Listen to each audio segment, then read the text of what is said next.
but you are a bad boy Yardie. And bad boy Yardies are supposed to know how to get rid of bodies.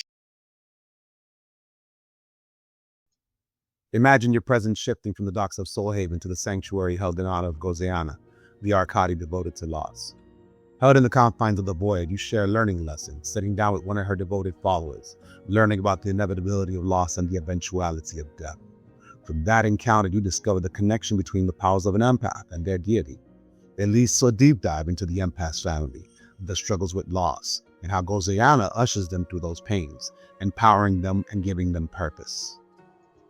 Now the vision shifts to a sylvan encampment off Gildemar Road, in the heart of the Dryalston Festival, celebrating the wild awakening and the emergence of spring. Among the many sylvans who engage in a dance, led by no steps, no patterns, just as Valhalla says, surrender to the flow of the breeze, the calling of nature, and the whispers of Emira, guiding you closer to a deeper understanding of the culture and the arboreal aura. Combine that with the lessons on the language, food, and the many essential things of sylvan culture, and Atlantia brings your character one step closer to the world around them. Or perhaps the Nalfine Festival, showcasing the wares and goods of the Thai Nalfine. As gatherers head to the harbor, merchants and vendors offer unique clothing, jewelry, fishing supplies, foodstuffs, and much more. Opening the port and offering a glimpse of the Thai Nalfine, one can't help but wonder whether this is a gesture of goodwill or a way to gather intelligence on gossip and happenings throughout Atlantia. What's up, everybody? This is the voice of that panicky phantom known as Yardie. Sorry to keep you waiting, but I had trouble getting more discussion and conversation about the topic at hand. I wanted to set the stage properly for this video's discussion. What makes for meaningful roleplay? Before I proceed, I would like to extend a hearty welcome to those new arrivals from Platinum who may have joined Prime, as well as to those who are listening but staying in the Platinum server. Your voices matter. Your presence matters. We appreciate all the insights and stories you have to offer, and I'm hoping that your journey here has been filled with adventures and fun. Hopefully, we, the community, can do our absolute best to ease your transition into Prime and help continue those stories, the lore, and that characterization established from Platinum to Prime. The state of roleplay has been a source of contention lately. This is not a discussion about which roleplay is better or which is missing, but rather about the roleplay that draws us to continue logging in. For many people, this comes in various forms. Serona says, I think for some it takes a bit to learn how to RP right. There's a risk that others won't engage if it's not scripted or GM run. It took me a long time to feel remotely comfortable, and I still sometimes feel out of place. And really, we learn more about our own characters that way as well. There isn't a consensus on what is right or wrong RP, nor is there a consensus on desirable RP. While we hope that someday we'll have direction as to where the state of RP goes, this video is an exploration of the various levels of roleplay in the world of Gemstone, including the benefits, drawbacks, and an examination of the ultimate goal. I hope to give some credence to those who felt left out and feel their complaints have been ignored for far too long. As this will also be in video form, for those who are tired of hearing this conversation, you don't gotta watch this video at all. However, if you want a better understanding of those various forms of roleplay and what makes for great roleplay, I hope you take the time to watch this video. So, what makes for meaningful roleplay? When I had started playing Gemstone, Yardie was just a dark elf. His culture had not been decided, and I hadn't fleshed out my character. All I knew was that Iskander, a Valorian, and Draelor, an Elatoy, had saved his life. That he was going to have some new reservations of his Fangel upbringing due to these new connections with two people of different races. At the time, he wasn't as fearful as he is now, and his incentive was just making silver. As I spent my nights reading the lore and began role-playing with others, including a small group that frequented many of those nights, I had some very fun times. Those experiences breathed life into my character. Ironically, it was not the controlled chaos of combat and the desire to become stronger, or that wasn't influence. It was the moments where things got quiet. Character exploration led to romance, relationships, and motivation between friends and others. From there, Yardie gained insight into how things worked back in Utah Fandro and Atlantia, and the loudmouth Fandro, whose worldview had been shaped by various perspectives, was born. It all came to a head with the yearly Fandro Symposium at the Alabaster Spire, hosted by the Fandro Enclave. I began leaning toward Fandro as a culture for Yardie, as the Danar did not fit with the image of where he was at, and the fear of demons slowly manifested in him as I read about the abilities of these creatures and the chaos they wrought. In that presentation, an Igaisha had been summoned and beginning out fortunes and prophecies based on what it knew, saw, or sensed from the audience. That was the hook that made Yardie who he is today. And it was that response to a character's genuine motivations and fear, the flow to the ebb, that response to the dance of roleplay that can lead to new motivations. Without those encounters, the character and player can feel lost in a state of stasis. Now, I realize that in the case of the Igaisha, there was another person behind that demon, and my money is on the GM who decided to get involved in the proceedings. But there was a reaction to the world around them that led to my character's growth and development. The world flowed, responded, and gave a little nudge to move forward with perspective and purpose. In most cases, that's all it takes. A little nudge, a little spark, perhaps from a GM, but often from other characters or results of storyline occurrences or even ambience and conversations allowed. I'm not questioning the method of the spark, but there should be enough options for that spark to occur.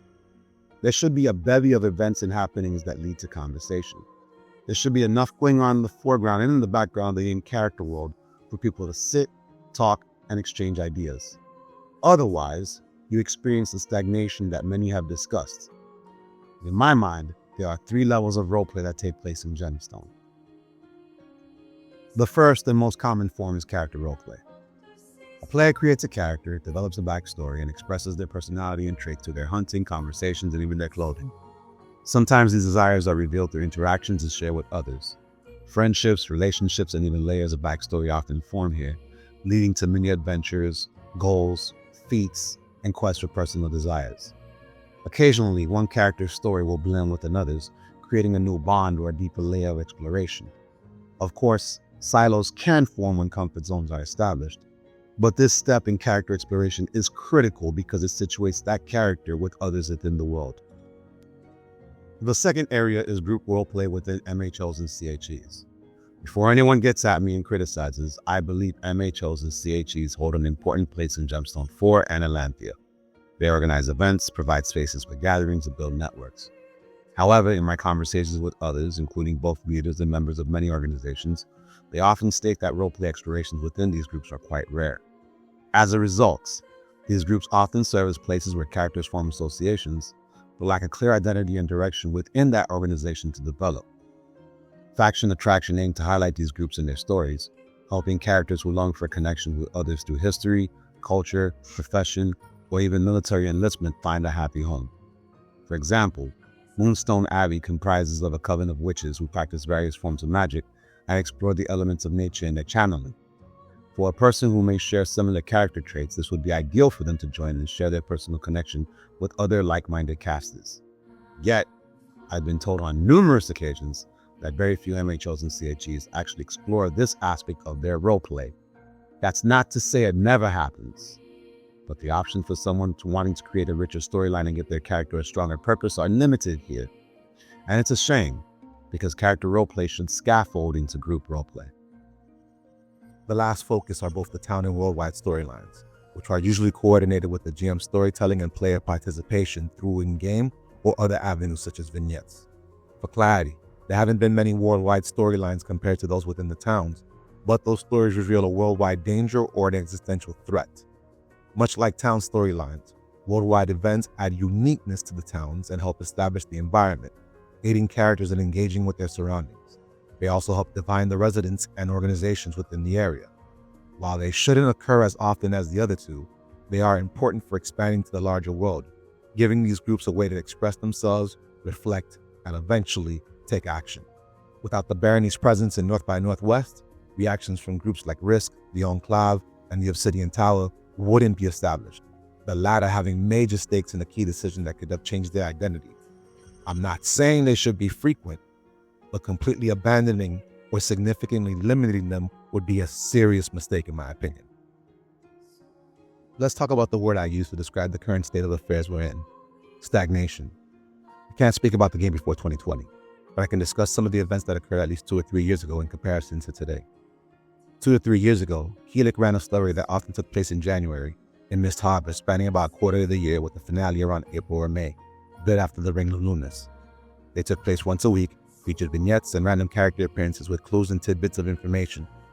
After the story ended, there would be hints given based on ambience, random character appearances, signs, and even vignettes for the next story to come.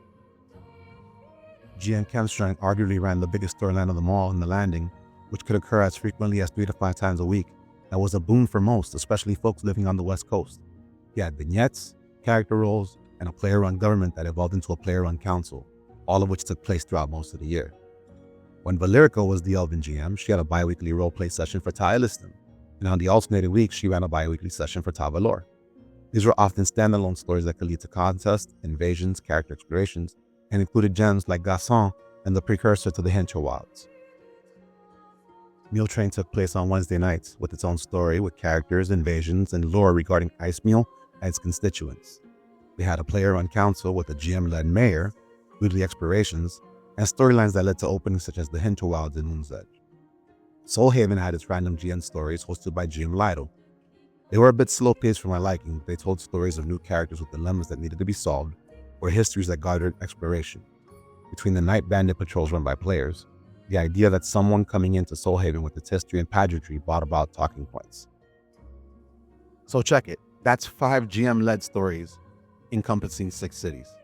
None of this includes the worldwide events that occurred that year, the elections, news from neighboring towns not listed on the actual Gemstone map, and unpaid events. The effect of this is a gossip meal bustling with life about tangible news involving places they frequent or have an interest in, leading to characters exploring their stories or giving their opinions on the matters. The Scanner Storytime and other player-run gatherings highlighted the importance of this. Often, when he had his gatherings, they eventually led to a recap of the different happenings from across Atlantia. That news spread in supernodes, gatherings, and even merchanting, adding to this busy world. And that's not including the strangers and oddballs that you see randomly. Malota, Steve, Jargon. They would all pop from place to place, adding a sense of randomness to the world. These provided options to players and characters to join the ones that best fit their wants, needs, and desires. And since each GM ran their stories in a different style and pace, anyone could get in where they fit in and slowly come out of their shell. Furthermore, since these events took place in different times and dates, it gave players who could not attend one event the option to participate in another. This is a rich and healthy way to foster involvement, undo stagnation, and rely on Gemstone 4's bread and butter to bring in new characters and even players. No, I am aware that this sounds like an emphasis of GM-led storylines and town stories. And yeah, that would be a powerful way to break apart the monotony. But this ain't necessarily a call for the slew of these things. I am just stating that, in comparison to 2 to 3 years ago, things feel pretty stagnant today. And it doesn't need to be. There is a dance within a dance in the world of Gemstone. When we try to have these conversations earnestly, there's been pretty severe pushback. Some mistake our view of this stagnation as overlooking the bigger picture. They either confuse the request for a return to yesteryear's activities with ignoring the present enjoyment right in front of them. To those folks, I say, this is not the case. There's a great appreciation for the variety of events that take place, and even more for player-run events based on holidays, culture, and similar things. These are very important. However, they often do not connect to the larger storyline that affects the world around them. Others have argued that, due to accusations of favoritism, abandoning these events is the easiest way to address that concern. While I find that solution valid, I believe it overlooks what truly makes Gemstone's special game. I often hear players fondly recalling stories of the past. It is neither fair nor healthy for those longing for such experiences to be left out in the cold, while others reminisce about pivotal events that brought them satisfaction and fueled their desire for meaningful roleplay. And yeah, I know there's a group out there desperate to start an argument or dismiss the people presenting this as, just being the supposed undesirables from honest conversation, drowning out the feedback with deliberate changes of the subject, ignoring the reality of the situation, and presenting these talks as just whining and complaining, with one specific person leading the charge, insisting that this is all a ruse to demand GM attention and favoritism. And to those folks, I say, shut up! No, shut up! Shut the fuck up! Damn. Enough! Boy, I've been sick to my fucking stomach watching you imbeciles type things. Stop typing. As roleplay carries various meanings, the town guru doesn't need to be present at all times. There are many tools available to attract people and keep them engaged without a GM constantly present. New hunting grounds are often a motivation, but it isn't the only option. Ambience, mini events, player events, impromptu walks with NPCs, and snippets from local businesses delivered through vignettes, posters, scripted question and answer, clickable dialogue, and even monsterable messaging can generate interest, spark conversations, and draw crowds, and even connect to character, town, and worldwide lore and stories. Without any of that, they're ghost towns. And sure, the occasional event may garner some interest, but people will leave the moment that's open. They're not there for the city, merely the GM event. For meaning, consistent meaning, there needs to be variation and a pulse. Otherwise, stagnation occurs. A good example of what I mean happened not too long ago when Gian Kawanashi added shrines dedicated to the Yardie. There was ambient noise indicating construction happening across Kraken's Fall. People were heard about it, which prompted Tabubu to conduct an investigation. She observed and informed others on the island. Within hours, residents gathered, searched the island, and speculated about its significance. Conversation sparked for days. And long before the event, the folly had become alive with gossip, excitement, and intrigue. All it took was some ambient sound, visual cues, and the players did the rest. That's in Kraken's Fall, mind you, which may not be the most populated area, but thanks to the attention and care from both players and the GM, Folly is a home, one many return to gladly, despite the lure of gemstones and ascension loot. This kind of engagement also encourages players to create more role-playing events. They may not happen as often, but there's always something to do or discuss. That's vibrancy. That's life. That's meaning. It's the opposite of stagnation and doesn't require a GM's constant presence. I would also emphasize that, although difficult to manage, character interactions during town events can help create memorable moments within those GM storylines, keeping players engaged and promoting character growth that extends and ripples far beyond. I will provide 2 examples. The first is Evie. During the Dust Coven Org saga in Heist Mule, there was an artifact attributed to Kai. Since the involved individuals did not know how to activate its power, they sought Kai's guidance. The conversation led others to ask if anyone knew a cleric of Kai, and Yardie and I knew one in particular, Evie. Conversations with Evie and Yardie during that first level that I discussed earlier, the character moments, led to that discovery, and it was easy for him to inform the others because he had that knowledge. Due to this, Evie was able to have an important character moment for herself, but also helped advance the story by contacting Kai and engaging with his avatar. Seeing her excited about that moment in the game is honestly where I think Gemstone shines. Who knows what that will do for a character story? Similarly, we had some confusion about the frozen halfling story currently unfolding. Concerned about the passage between life and death, Falvikar contacted Peggy Ann, a paladin, or Lord Minstra. Again, character involvement, growth, and storyline from that first level participation did wonders for this character evolution. These moments and storylines are Gemstone's core features, the bread and butter, if you will. Many games explore different types of play more quickly, cheaply, and often more efficiently. However, storylines and world building are where many players say they never experienced an online game quite like Gemstone 4. We recognize that this formula works.